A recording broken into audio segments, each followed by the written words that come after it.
साथ कुछ और जोड़ना चाहता था, आप पहले विराम देने लगे। बोलिए आप। मैं कहना ये चाहता था 26 जनवरी हम मनाते तो गणतंत्र दिवस के संविधान के रूप में मनाते हैं, क्योंकि इस दिन हमारा संविधान जो लागू हुआ था। लेकिन बड़े अफसोस की बात है, जिन्होंने इसकी रचना की, जिन्होंने इस संविधान को लिखा, जो इसके अध्यक्ष थे, उसको याद करना भूल जाते हैं।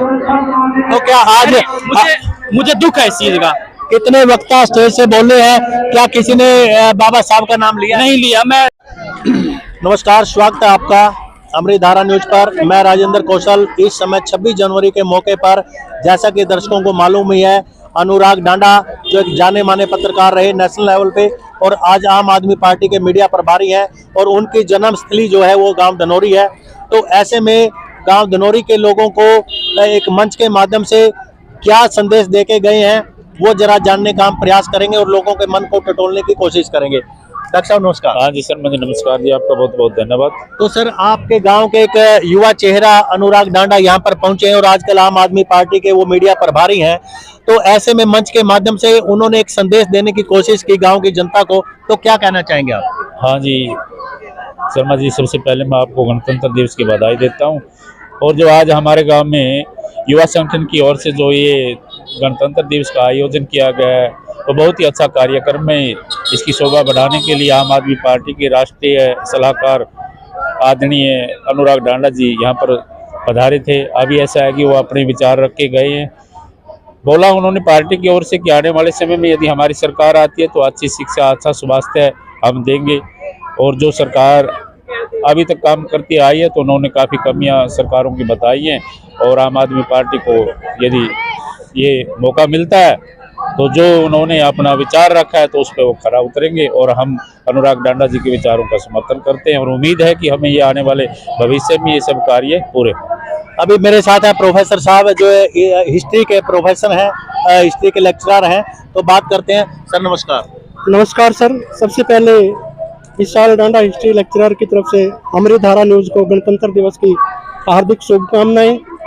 हम ये उम्मीद करते हैं कि आपका चैनल लोगों के ज्वलंत मुद्दों को समाज के सामने उठाता रहे, उनको सरकार को भी आईना दिखाए, समाज को भी आईना दिखाने का काम करे और भूले भटकों को मार्ग पे लाने का काम करें। इसके लिए हम आपके बहुत शुक्रगुजारी हैं, आभारी हैं। तो प्रोफेसर साहब ये बताइए जरा, जैसे 26 जनवरी का दिन है और उन्होंने डॉक्टर देव के नंगे पैरों को देख करके गांव के लोगों के लिए एक संदेश दिया कि कितने टाइम से ये जो है ना डॉक्टर देव नंगे पैर घूम रहा है और सरकार क्यों नहीं सुनती, और अगर हमारी सरकार आती है यानी कि आम आदमी पार्टी हरियाणा में आती है तो पहली कलम से यानी 2 मिनट के अंदर हम धनौरी गांव को लड़कियों का कॉलेज दे देंगे। तो ऐसे में क्या कहना चाहेंगे आप? देखिए, जो एक मुद्दा है महिला सशक्तिकरण का, तो गांव के अंदर महिला शिक्षा का न होना, कॉलेज का न होना, ये समाज के ऊपर और सरकार के मुंह के ऊपर एक तमाचा है।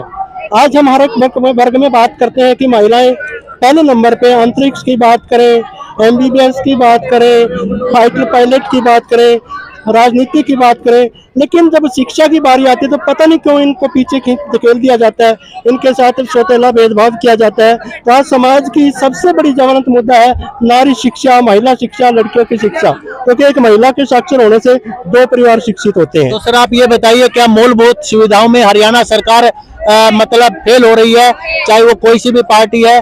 क्योंकि आप तो खुद जो है ना एक विधिवेता है और जानकार हैं, बुद्धिजीवी हैं, तो क्या हरियाणा सरकारें जितनी आ रही हैं, चाहे बीजेपी की है, लोकदल की सरकार रही, कांग्रेस की रही, अभी तक क्यों नहीं वो काम कर पाए जो केजरीवाल कर पा रहे हैं?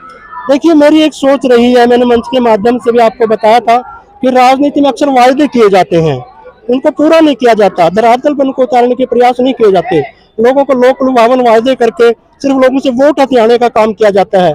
अगर वो वायदों को पूरा करते तो क्या आज भारत विकसित देश नहीं होता जी? क्या भारत के अंदर 100% साक्षरता नहीं होती?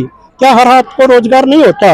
तो सर आप इतिहास कह रहे हैं, क्या मानते हैं कब तक हिंदुस्तान एक जो है ना विकसित देश बन सकेगा?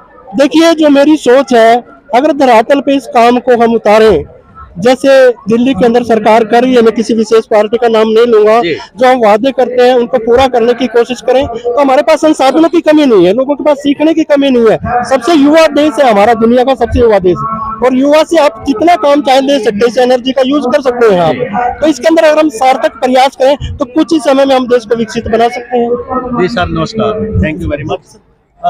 अपने नमस्कार जी। हाँ नमस्कार जी। आज 26 जनवरी के मौके पर, क्योंकि गांव में आप भी एक मुख्य श्रेणी में आते हैं, तो क्या कहना चाहेंगे आज इस मौके पर? मैं सबसे पहले तो गांव वालों को और आपके चैनल को जी मतलब 26 जनवरी की हार्दिक शुभकामनाएं देता हूँ जी। धन्यवाद सर। और आपने बहुत ज्वलंत मुद्दे उठाए हैं, चाहे वो सरपंची का इलेक्शन हो या कोई गांव की मांग हो, जी सर। उसमें आपका चैनल ने बढ़ चढ़ के मुद्दे उठाए हैं और इसके लिए आप साधुवाद के पात्र हो। तो सर, जो पिल्लू नया सरपंच बना है, तो पिल्लू का भविष्य और पिल्लू के कार्य प्रणाली को देख करके जो कार्य करने वाले क्या उम्मीद रखते हैं? पिल्लू बहुत एक पहला भी मतलब युवा संगठन का भी प्रधान रहा है और उस टाइम भी इसने बहुत बढ़िया काम किया था युवा संगठन के लिए, और गांव वाले ने अब भी अच्छा बहुमत से पिल्लू सरपंच को बनाया है।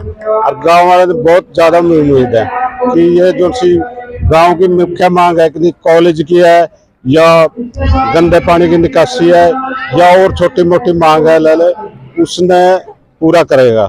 और यू पार्टी लेवल था तो बहुत ऊंचा है। चलो लाले अनुराग डांडा जी बुला ले, वो भी हरियाणा की जाने मानी शख्सियत है, आम आदमी पार्टी के हरियाणा के प्रवक्ता है जी सर। और वो जी मास्टर नमस्कार। जी सर नमस्कार।